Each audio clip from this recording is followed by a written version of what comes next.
Yes, we are. Well, let me clear that screen. Hey, everybody, it's David Berry, the Master of Building Dreams. I'm super excited today. We're doing our first weekly, yes, I said weekly live podcast.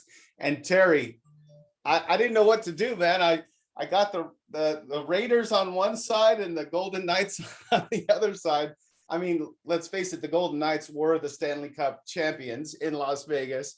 And I know we're going to talk a little bit about what Las Vegas holds in the future, but the Raiders, they're probably going to be in the Super Bowl this year, right? So again, this is our first weekly podcast. I am super excited, super pumped. I've got our host, our founder, Terry Gilliam. Good afternoon, sir. How are you? I'm doing great, David. The Raiders are going to be in the Super Bowl every year, David. Don't you know that? And today we have a good friend of mine and a special guest, the owner of Empire Mortgage. He's going to enlighten us a little bit about what's going on in the mortgage industry. There's a lot of misconceptions going on. Christopher, good afternoon. Thanks for joining us. Thanks for having me, David. I'm looking forward to it. Yeah, you bet. And let's see, where do we start? The first thing we want to talk about today is a place called home, where I've been for 50 years. And by the way, I was a little distracted because before we got on, Terry was sharing with me that there's going to be a hurricane in your neighborhood. Oh, just a little extra gust of wind in Florida over the next couple of days, but that's okay. We know it's coming. The grocery stores sell out of water. And first of all, the wine sells out before the water sells out here. I don't know why that is, but yeah, everything sells out, but everybody's got a generator. Most of the times the power doesn't go out unless you're at ground zero for the hurricane hitting you. As long as you're not on the coast, you don't have to worry about storm surge. I'm at 100 feet. By the way, when I lived in the East Bay, my house was at 100 feet. Where I live here in Florida, it's one of the highest places in Florida. I'm at 100 feet. I don't have to worry about flooding. All the lakes are 30 feet below me. So yeah, it's just you've got more to prepare for. The only thing is you got to prepare in case your power goes out. And you don't know how long, if it does go out, you don't know how long it's going to go out. So you just got to prepare for that. And everybody does. And like I said, most people are just drinking wine throughout the hurricane. So they don't remember much about it anyway. So I guess a silly question would be, if you had to take the hurricanes in Florida or live in California, which would you choose? Well, I lived through the 89 earthquake. I was outside of Candlestick Park when the 89 earthquake hit. And now granted, this is 1989, no cell phones. So we had no phone communication because all of the what do they call them? Pay phones went out, no electricity. I had taken mass transit there, so all that stopped. Yeah. So that, the unexpected of that, I will take hurricanes any day. And I don't live on the coast. If I lived on the coast, that might be a different thing. Sure. I would just evacuate. Like I said, I don't have to worry about any kind of storm surge or flooding here. So I'll take hurricanes any old day over earthquakes, which we know at any point, half of California may fall into the ocean. And I don't want to be on that half that falls in the ocean. For sure. And just to be clear, I want everyone to know that me and Chris we both live in Vegas. We've called Las Vegas pretty much home. I was a kid. I was born in Fort Lauderdale, but I was born and raised here in Las Vegas. Chris is a lifelong resident. And this weekly podcast is a format where we're trying to share with all of the members. We have lots of tips and tools and different things that we can share with you when you're trying to make a decision to leave California. And that's really the main premise. We're going to be doing this every week. We're going to be featuring all different areas around the country. We're going to do a segment on Texas. We're going to be doing a segment on Florida. We'll be hitting all of the country over the next year. And we promise to do this every week. And we're going to be sharing a lot of information. But today we're talking all things about Vegas. Terry, I don't know, I'm sure you saw my post. It was really interesting that when I made that post about Las Vegas, a lot of people came in and they were saying, imagine people that are unhappy in California and some of them making a negative post. I was very surprised. Oh, the shock of that all. I'm glad I was sitting down when I saw people being negative about Las Vegas, even though what I heard was 40,000 Californians moved to either Las Vegas or the Vegas area last year. 40,000. Yes. So tell me that they're all upset that they moved there. Well, the thing is we had 100,000 people move from out of state, and almost half of them were from California. Now, some of the posts that I get are, why would anyone choose Vegas? Vegas is a mini California. The biggest one we've been getting lately is there's not going to be any water. You're going to move to Vegas and you're going to die because you're not going to be able to have any water. So I thought that was interesting. And here's a fun fact for you, Terry, and I know Chris can concur. We are the most in Las Vegas. We actually have the best team, and we do the best out of all the people that take water out of our lake, which is right here in Nevada, Lake Mead, the largest man-made lake in North America. We are the best at conserving water. As for California, they take the bulk of it, and they're not even in, they don't even have the lake in their state. So anyway, did you want to touch on that, Chris or Terry, about the water? I'm literally trying to stay away from that one. It really churns my skin. But yep, I mean, I think they said they saved several million gallons just from lawns and different stuff all over the state. So conservation's an easy thing for Las Vegas and Nevada in general. So do you think that we're going to run out of water, Chris? No, not at all, man. We can pump the water out of the stones. So, and then Terry, another thing they said is desert living is not for me. The one that Chris and I get all the time, of course, is, oh my God, it's just too hot. Who would want to live in Vegas? It's so hot. July and August, me and Chris will sit here. We will tell you that it is blazing. It's super hot. But I would take 115-degree weather over -25 in Flint, Michigan, any day of the week. What do you think about the heat, Chris? I'm born and raised in Vegas. The heat really doesn't bother me at all. You have 2 months out of the year that my swimming pool gets some extra work. And, at the end of the day, solar is a huge thing in Las Vegas and Nevada, whereas in California, solar is a very difficult thing. So I can put my AC at 70 with my solar pumping out and not have to worry about a thing. And Terry, I'm going to let you take this last one away. This one, I'm getting a lot more of this, Terry, and I'm not sure what to do with it. Las Vegas is turning into a mini California. What do you got to say about that, Terry? Well, David, certainly a lot of people have moved there from California who don't think the same way a lot of us do. They do it because they say the cost of living is too high. Unfortunately, it's the politics in California that causes the cost of living to be so high. So they move to a place like Las Vegas or Reno, someplace like that. But it's not California. There is no state income tax, so you're going to get a raise as soon as you move there. I don't know if you know this, but all of the money that Microsoft takes in revenue-wise goes through Nevada. I'm talking worldwide. It goes through Nevada because it's got such a friendly tax situation. So I think that it certainly is not going to be California. It's certainly a lot less liberal than California. And I've got friends, very, very conservative friends who moved to Las Vegas area, one in particular to Henderson, absolutely loves it. And neighbors are all from California. Most of them are think the same way he does. And just life is so much less expensive in Nevada.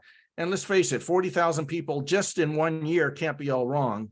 And I think people would be surprised. And same thing for Reno. When I go to Reno, I'm pleasantly surprised at what you can still get for your money up there compared to California. But I agree, Las Vegas. And David, let's face it, most people, when they think of Las Vegas, they think of the Strip. Right. And you educated me a long time ago that Las Vegas, the Strip, people who live there don't even think about the Strip because there's so much more to Las Vegas than the Strip. And so that's, if you're only thinking the Strip and a million people walking around half drunk or 3/4 drunk, then that's your impression of Las Vegas. But you really, and I think that's the purpose of our call today, is to educate people on why they should consider Vegas and why it's not the Strip is not the dominant thing in Las Vegas. And it's not a mini California. Please stop saying that. Now, the next thing before, and I know a lot of you guys have tuned in because you wanted to hear about the mortgage industry, and I couldn't have a better expert. He's been 25 years in the industry. But before we go there, since we talked about all of the negative things that people posted, me and Chris could share a couple of things that we really like. And Terry, you alluded to one of the one of the best ones, and that's there's no state tax. So it's much cheaper to live here. Housing compared to California, we're still at 50% less in California. And a lot of times it's a lot more than that. We're the entertainment capital of the world. We always have had that title. So we have so many, way more concerts, way more venues that you can go and see. There's so much to do in our city.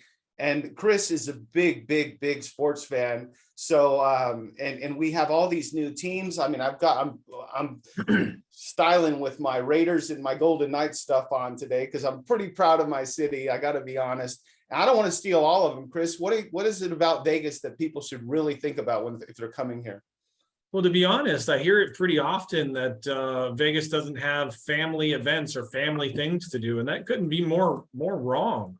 I mean, just think about the shirt you have on. I mean, the Golden Knights in itself, winning a Stanley Cup has drawn more families to hockey than any other sport in Vegas, right? And it's not a transplant team either. This is one where they did an expansion draft. It's brand new, and within 6 years, you win a Stanley Cup. I mean, I can't not go to games every single year, and they're super affordable. I mean, let's face it, even though the Raiders are here, but when they were in California, it's $300, $400, $500 a ticket. I can go watch a hockey game for under $100, right? I mean, so it's just amazing. Come on, ice hockey in the desert, right? I mean, so many family things to do. One of my favorite things, and within an hour drive, I can get to Mount Charleston in snow. I can get to Red Rock, which is amazing hiking. Ponds of water, family picnics, things like that. I mean, you have so much within such a short drive. Lake Mead, less than an hour. So you got snow, lakes, hiking.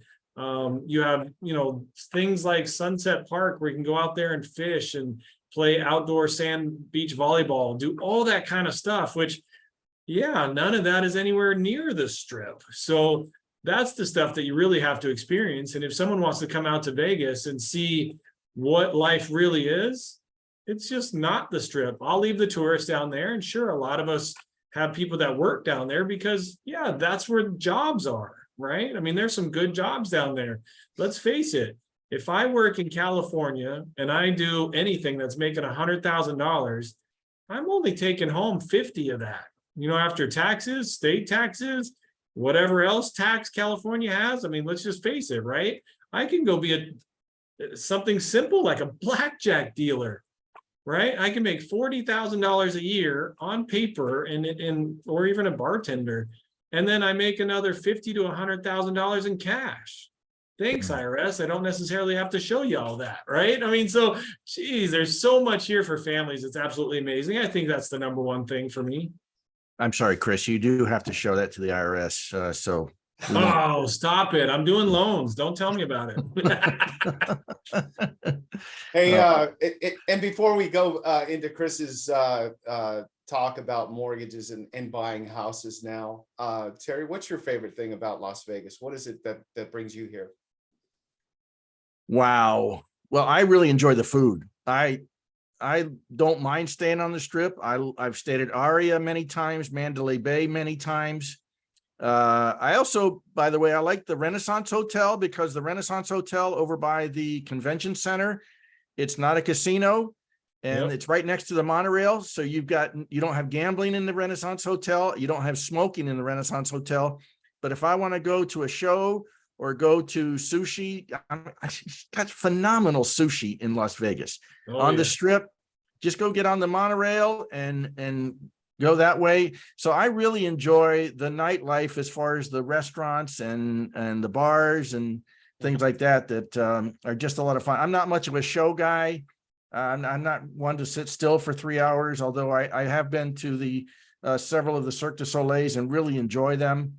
And I keep saying I'm going to go to Fremont Street. I haven't been to Fremont Street in 30 years, and I know it's completely changed, and I hear great things about Fremont Street.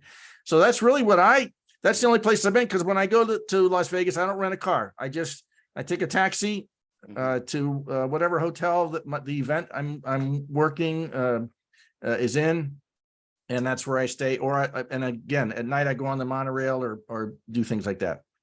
So it's funny that you said bars, and we do have some amazing bars and pubs and stuff like that. And I've hung out with Terry on quite a few occasions. We've had some really good times together. But Terry doesn't drink, so he just I do enjoys them. sometimes. Well, I know. Well, I think you had one half of a beer once when I saw you. But anyway, we're gonna switch gears now, and this is the part I've been waiting for. I'm excited. Chris is also a business partner of mine. I do a lot of transactions with him in the real estate world, and I was super excited that I could get him to commit to coming today. And we have all of these conversations. So we have some conversations that I want to share. The first thing that I wanted you to do, Chris, was maybe you could share a little bit about your experience and your background. And I want to get into this owning versus renting thing, because you know my motto, Chris: stop paying your landlord's mortgage. Stop it. Don't pay the landlord's mortgage anymore. So with no more further ado, Christopher Binney, take it away. Well, thanks, David. I mean, like I said before, I'm born and raised in Las Vegas. I have a pretty concrete family, all of that here. And I've been doing mortgages since 1997. So just turned over 25 years in the business. I've seen quite a bit. We've been through the big downturn in 08, 07, 08, 09, where you saw values pretty much back up. And the crazy thing is, think about 2008 and 9 and where we are today, 13, 14, 15 years later. We've now turned the clock with that and gone past what the values of houses were from that huge decline. And we probably got hit. I think we were in the top 3, I believe, as far as declines in values. And to go just in that short period of time from a house that was worth 200 to being worth like over 450 now. So, I mean, the value of a property in Las Vegas is still amazingly affordable. And coming out of California, let's just face it, you sell a property out there for $1.5 million, you're probably paying cash for a house that's $700,000-800,000. That's the same, if not bigger and better, and that kind of thing here in Vegas, right? Yeah. So with my experience, again, I don't worry about 5 and 10% swings in property values. I just don't. I think you just need to find a property, get into it, and leverage the properties. I mean, I'm a big investor, so at the end of the day, leverage property over and over and over again. And that's what I would be doing in Vegas. Hey, Chris, can I ask you, can you also just address, property tax is a concern for people, and then also insurance, because a lot of insurance providers are leaving California along with the rest of us. And so I'm sure that's not an issue. I mean, you don't have really a fire danger in Nevada. So can you tell us about what you're seeing for a PITI as far as what rates are for a standard home in Las Vegas or in Nevada? Yeah, I mean, with rates where they are now, we're in the, let's just call it mid 7s, plus or minus anywhere between 7 and 8, depending on the type of loan and credit and all that kind of stuff. So with that being said, usually if you take the loan amount and multiply it by 7, that's typically what your house payment's going to look like on average, right? So if I buy a house for $400,000, put a little money down or whatever, and you're probably sitting at a $2,800 mortgage. But here's the crazy thing to what you said. We don't have earthquake insurance. We don't have flood insurance necessarily, right? I mean, my house is 4,600 square feet on a half an acre, and I'm paying $1,200 a year for my homeowner's insurance. Wow, that's I mean, great. Not only that, but my house is built in 2019, and my property taxes are less than $6,000. Find that property in California, and let's really talk about value, right? Yeah.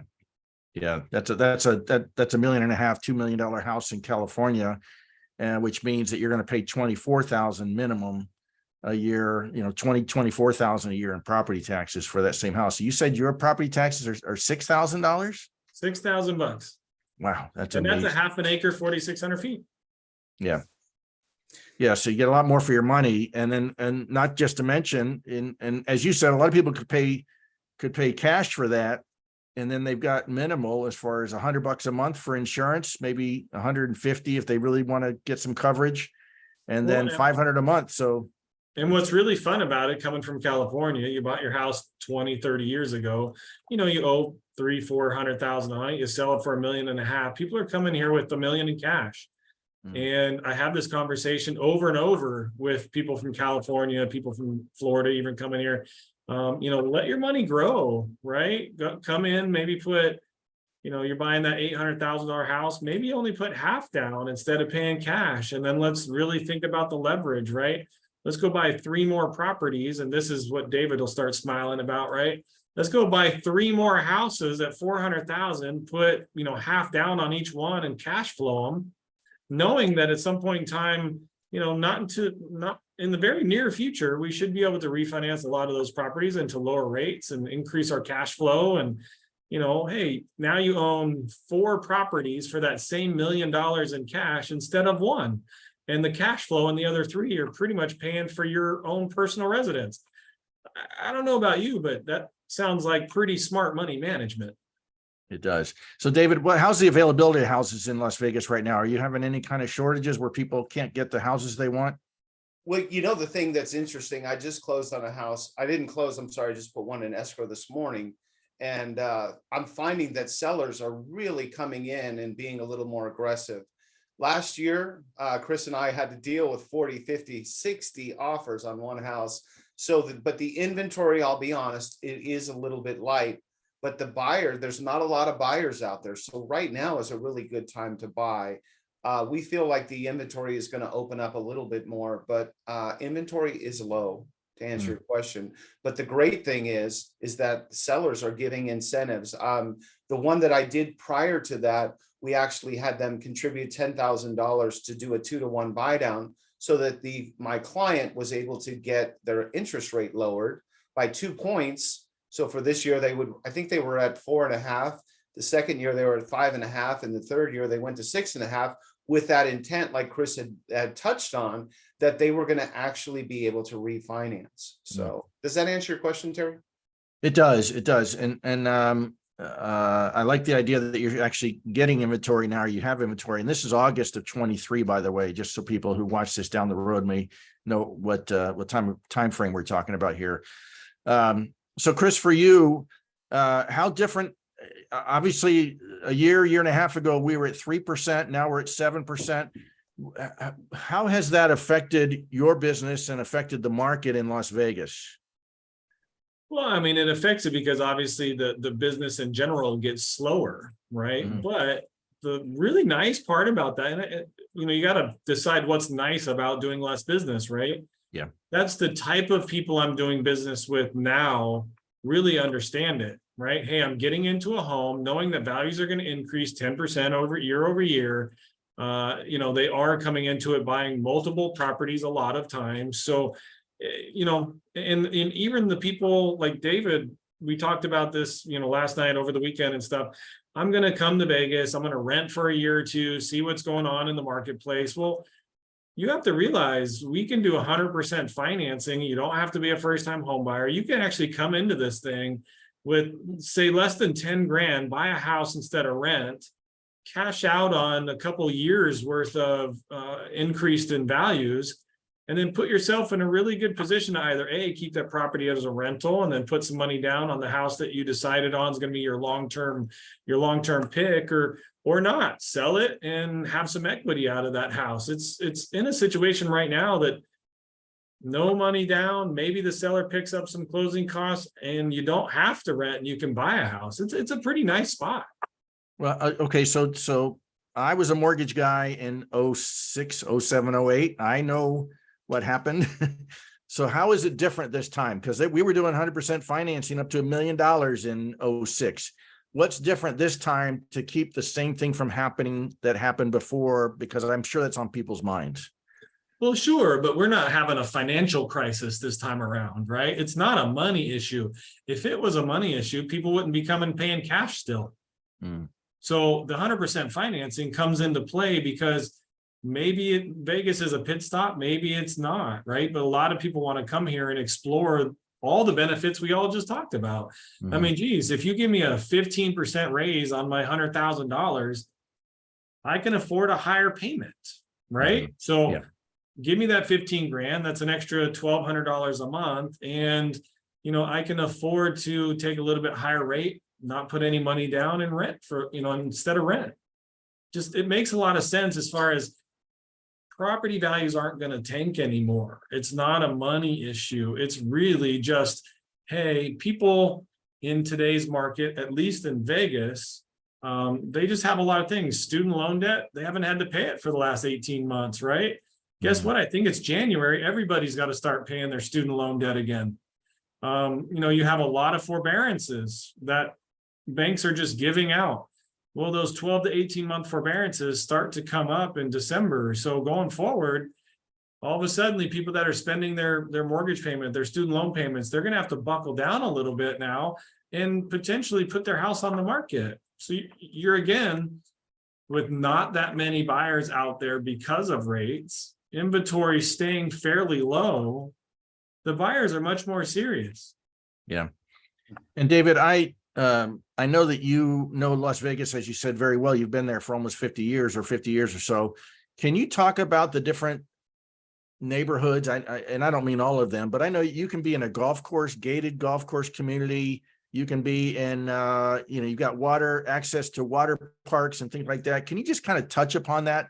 What people who are coming from a place where water is short to a place like Las Vegas and not many people live in golf course communities in California. Can you just kind of touch upon that and what price ranges you're seeing in those areas? Sure. That's a great question. And it's so funny because everybody that comes to Vegas, I have so many phone calls every week that I just talk to clients. They say Summerlin first, and then they say Henderson second. And Summerlin, you're going to pay, 10, 15, 20% more to be in Summerlin than Henderson. And there are some other very comparable communities. We have the Southwest, which is really nice. But I think that Summerlin and Henderson have been around, and Green Valley, they've been around for so long that a lot of people just really don't realize the other neighborhoods. When you talk about grass, they keep taking more and more grass out. And we alluded to that earlier. Chris had mentioned how our conservative efforts that we're making with water is crazy. I mean, I would see parks where they just put artificial turf in. They're taking out grass. They're doing desert landscaping. So we're really ahead of the game when it comes to that. But I rather than go through 20 different neighborhoods, what I'd rather say is when you think of Vegas, automatically it's Henderson, Green Valley, or Henderson and Summerlin, excuse me. Start understanding that there's a lot of other communities and you can get a lot more bang for the buck in some of these other communities that are as nice or better. You don't have to be in Summerlin. You really have to, the property taxes are higher there. Cost of living is higher in Summerlin than other parts of the city. So I would like for people to be open to some other communities that are new and upcoming. What do you have to say about that, Chris? Yeah, I mean, when you think about things like golf course communities, there's golf courses all over Vegas.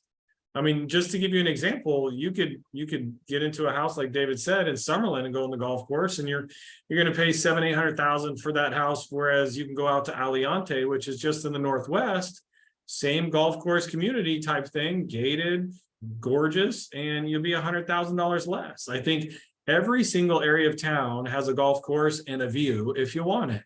It's just really, what kind of price range do you want to be in?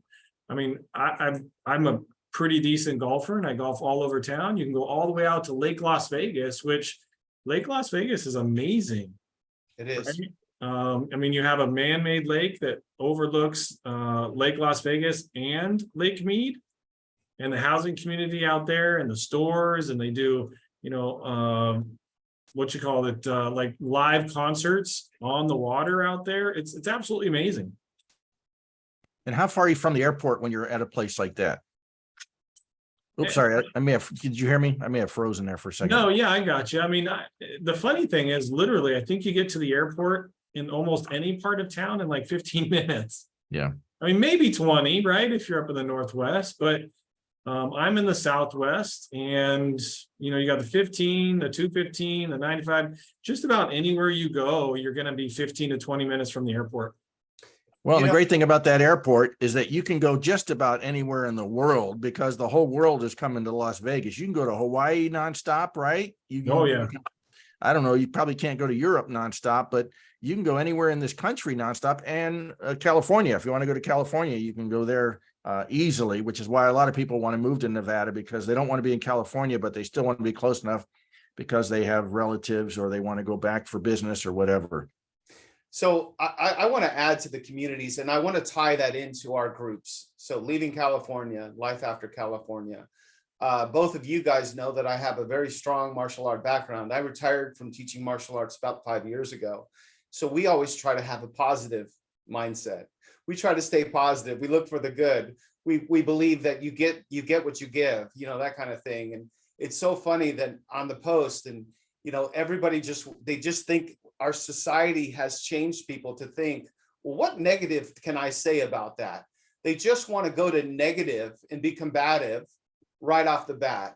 And so a lot of times people will say, well, my sister said I should go to Summerlin, or you know, they'll say something negative about a comment. And here's my advice, and me and Terry do this all the time. We try to help people make a decision. This is a big decision. We talk about this a lot. And I want to be clear, because I say this on every video we do. We're not here to tell you should leave.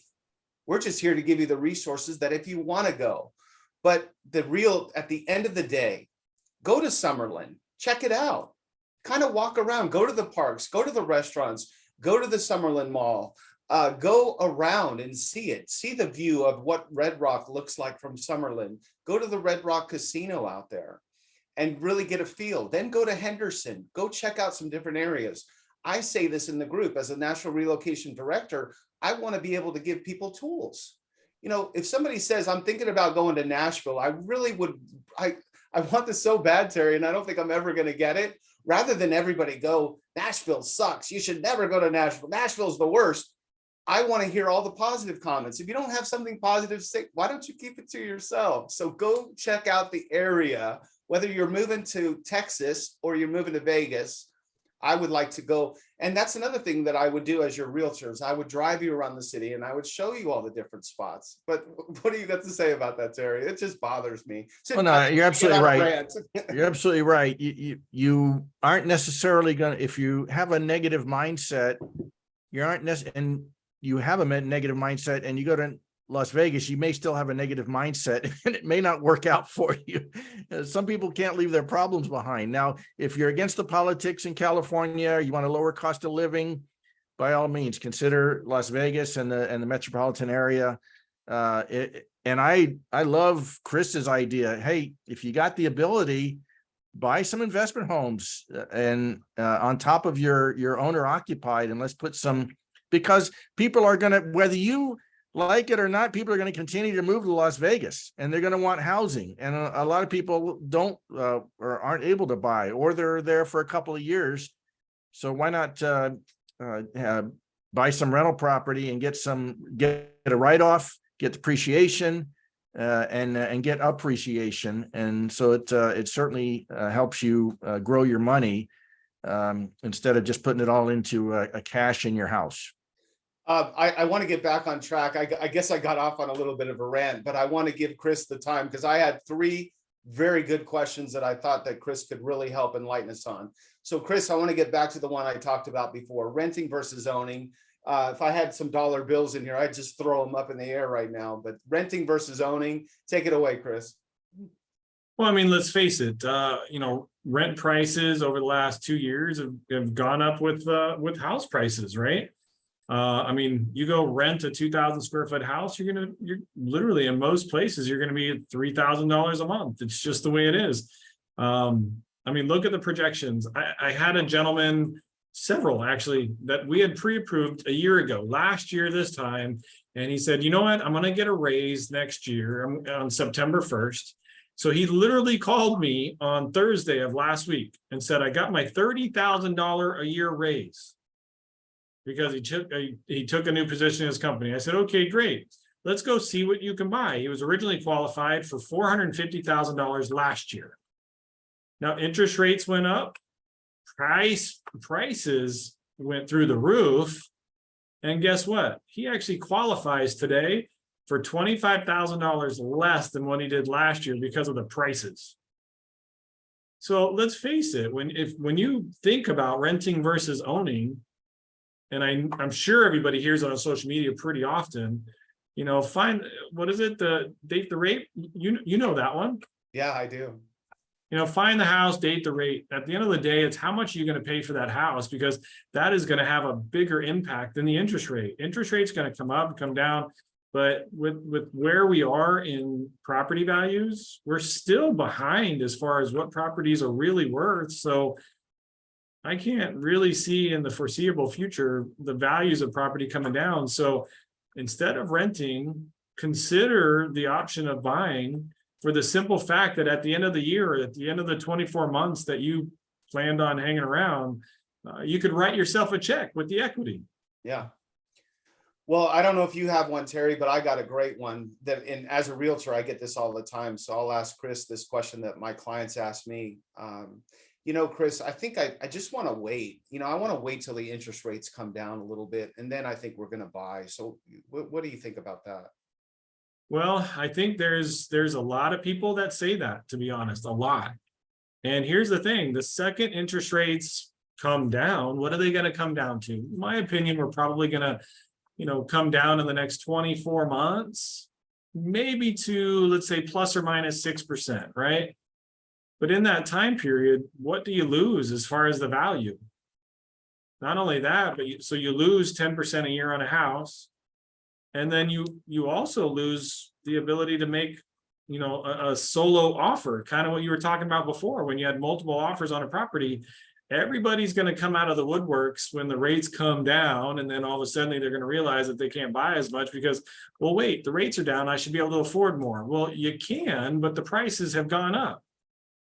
Same thing with my clients. They literally qualified for $25,000 less a year later because they waited. And it has less to do with the rate than it does the price of the house. Anything to add, Terry? Well, my only thing is that if 40,000 people moved to Las Vegas from California last year, I don't know why it would slow down, other than maybe the fact that people hold on to their 2.5–3% interest rate. But let's face it, the political environment, cost of living is continuing to accelerate in California. I still believe a lot of people, hundreds of thousands potentially, are going to leave California, and they want to stay close to California. They're going to move to Las Vegas. And, I just think it makes a lot of sense to buy now.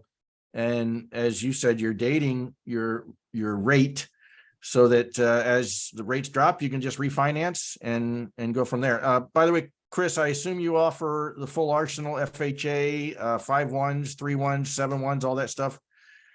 Yeah, we offer pretty much every product out there. I mean, 30-year fixed, jumbos, FHA, VA, conventional. There's even some fun investment properties where, you can even buy a house with an appraisal only and your credit. So there are some products on the shelf that, when I do talk about coming here and buying a primary residence and buying a couple rentals, though, it's really not difficult to qualify for that anymore. Mm-hmm. Great. Terry, you stole my second question, and I just had one more, Chris, and I think we've kind of alluded to it, but I'm going to just be very direct with this question. Why is now a good time to buy as opposed to waiting for house prices to come down or for interest rates to come down? Why should somebody seriously consider buying right now? Well, we've really touched on that several times. I mean, on average, you're going to see 8 to 10% appreciation and just the cost of a home, right? Even if you saw a 5% appreciation, that's going to be on a $400,000 house. That's going to be $20,000 to $25,000 per year that you're missing out on in price. That's 5%. That's legitimately a national average over time, right? Sorry, but Vegas is the exception. You got 40,000 people that moved here from California last year, and I want to say that's probably the slowest year in the past 5 years. Because I think it slowed down, in the latter half of the year last year. So I don't have the exact numbers. We could look them up and enjoy what that looks like. But I think there were more people that moved here in the prior years. And I think you're going to see more people with, like Terry said, the fun political views of California that people just don't quite agree with. You're going to get out of there and give yourself a raise, and you can go visit California any day of the week. I mean, I can make it to the beach in less than 3 hours. All right. Well, thank you so much, Chris, for sharing. I'm going to switch gears back to the founder here and get put the light on Terry Gilliam. He was a superstar and he just did another segment on the California Insider. I haven't really had a chance to talk to him too much about what was different about the California Insider. And I don't know if it just has kind of happened organically, but Terry Gilliam is really becoming one of the most expert knowledge on helping people leave California. But he never, ever, I've never heard him say, you need to get out of California. You need to leave right now. So Terry, I'd like for you to share some statistics, some thoughts about the groups, what we have to look forward in the future, and how did your next segment with California Insider go? It went great, David. Thank you very much. And people can go to the Epoch Times California Insider YouTube channel and see the first question that they asked me. See him at Karami, the publisher there in Orange County of the Epoch Times on the West Coast.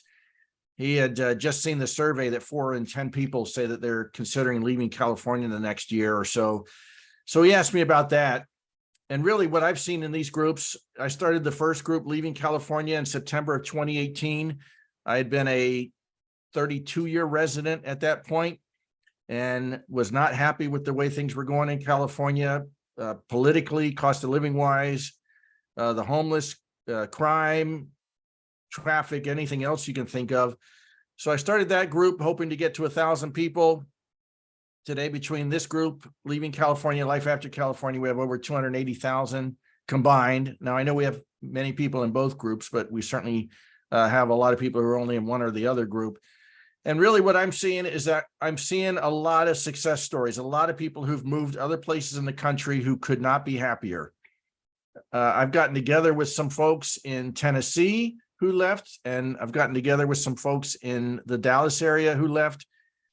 And they are so excited about having their great neighborhood, great home, great schools, lower cost of living, higher quality of life without a government that seems like it's always changing the rules, getting more repressive and more aggressive, and of course, always raising the cost of living. So it's very gratifying to know that we've helped thousands of people leave California. We will continue to do that with our network of realtors. We have over 350 realtors like David Barry there in Las Vegas, who can help you sell your California home and also buy another home in another part of the country. We have mortgage professionals like Chris.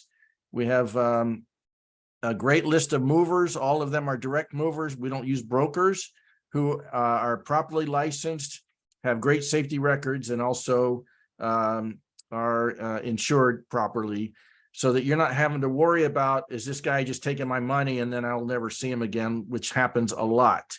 So again, we just continue to move forward with helping people if they want to leave to leave.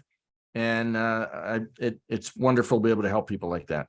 So Terry, you just made me think of this question. We've never talked about this before, but one of the comments that we get often, and I know you see this comment way more than me, they say, stay in California. We don't want California people in Nashville. We don't want, we don't want you guys to come here and bring your voting and bring your politics and bring this. I don't think the people that leave California are bringing anything at all from California to these new cities. But can you talk about that and what that really looks like? Because I see a lot of posts like that.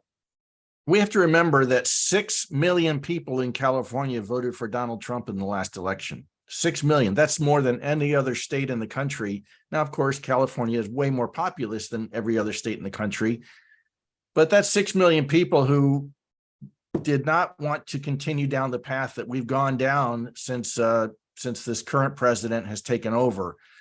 So I believe that most people in our groups run on the conservative side. They're not happy because of the direction the state is going.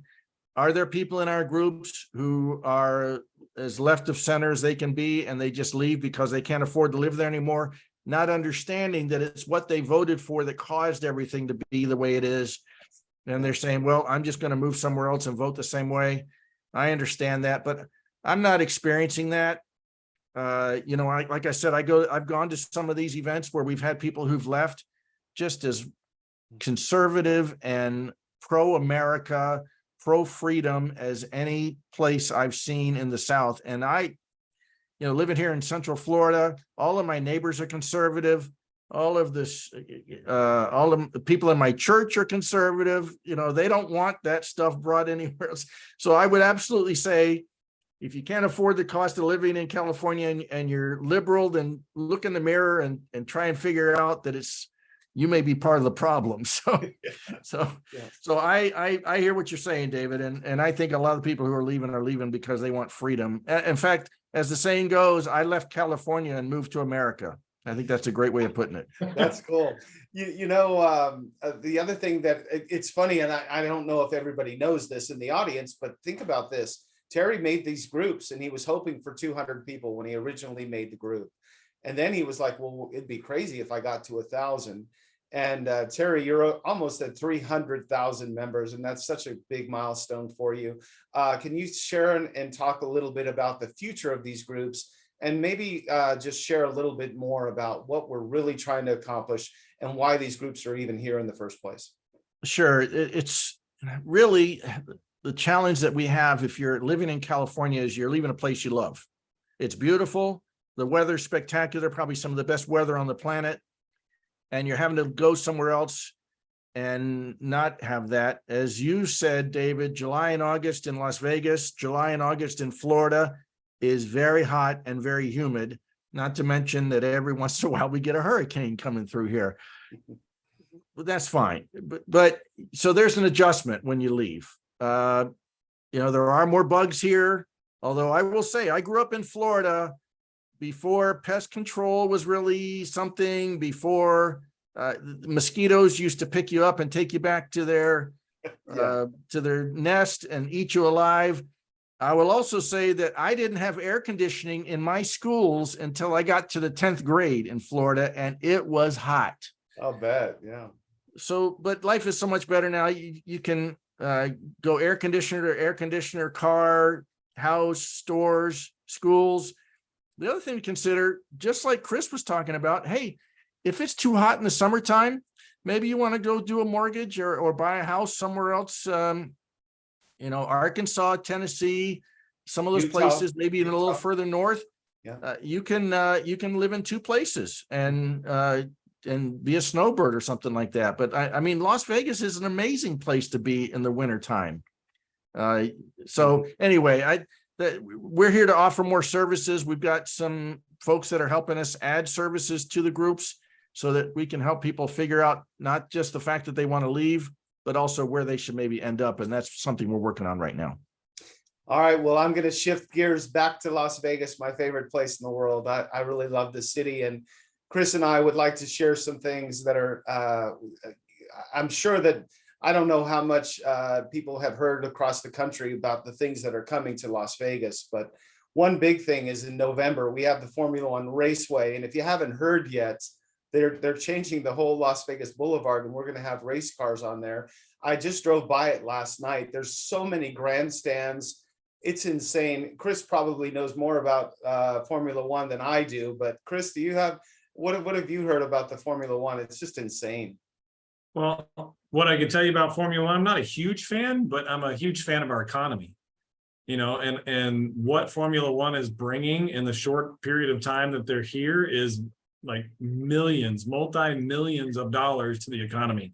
I mean, you're getting packages for hotels for, $200,000 for Formula One packages. That's just people that are going to be here, spend money, and help us out. I mean, at the end of the day. So when you're talking about a healthy economy, that's what those things do. They pump up our economy. Yeah. And then we got the Oakland A's are signing the contract. They're getting out of Oakland. We got the Oakland Raiders. So I guess we need to take the Oakland A's too. I've actually been to the stadium in Oakland. I loved watching the A's.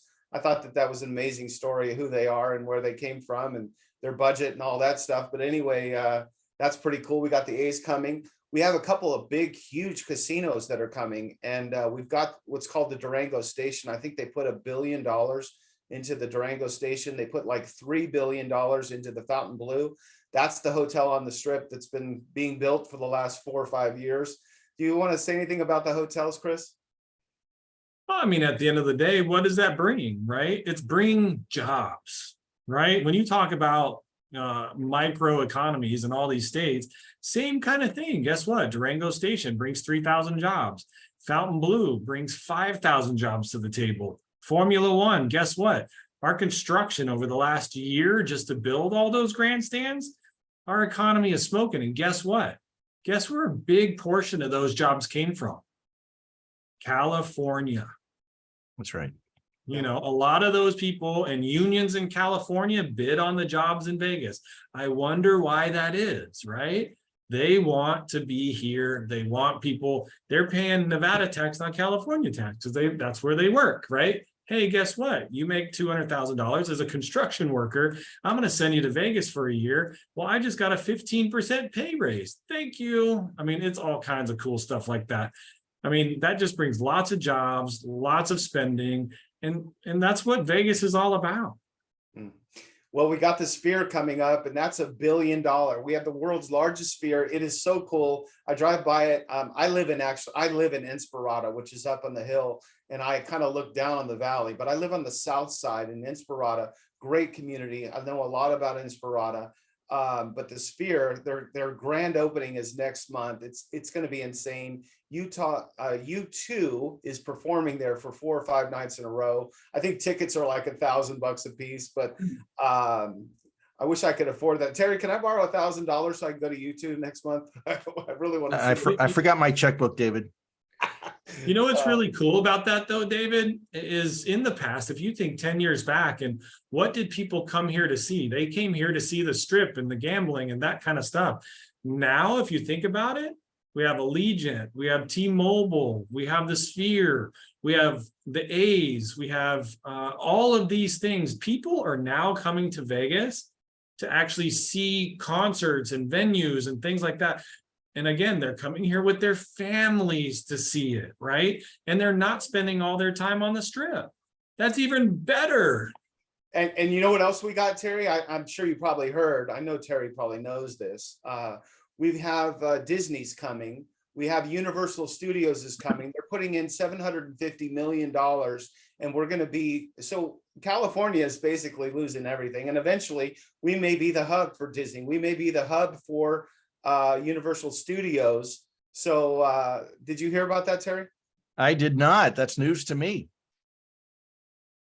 And anything you want to add? I mean, you could say it a million times, Chris. I know you'd probably say the same things. All these jobs, all this revenue coming in. What is that going to do for our state? What is that going to do for our people? We're super excited. I hate to, talk negative about the people that were saying bad things. And look, we agree. Me and Chris both agree. Yeah, it's hot. Yeah, living in a desert does take an adjustment, and it's not for everybody. There's some people out there that living in a desert is just not going to work. We get it. That's fine. But you don't have to say, well, why would you live in the desert? You don't have to do that. And I saved the best one for last. Terry, we're having the Super Bowl here in Las Vegas, Nevada. So you need to come out. What year is that? Is that the next one? Go ahead. Is that the next one? Yeah. 2024. Wow. And Terry and I were talking about having a big event for leading California members and our vendors. And we're talking about possibly bringing people in. And again, I had some negative comments like, why would we go to Vegas? Well, you don't have to come to Vegas. We're going to record it anyway. But if you want to come to Vegas and you want us to have our vendors share how we can save you time and money and how we can help you get out of California efficiently, effectively, and cost effective, then come.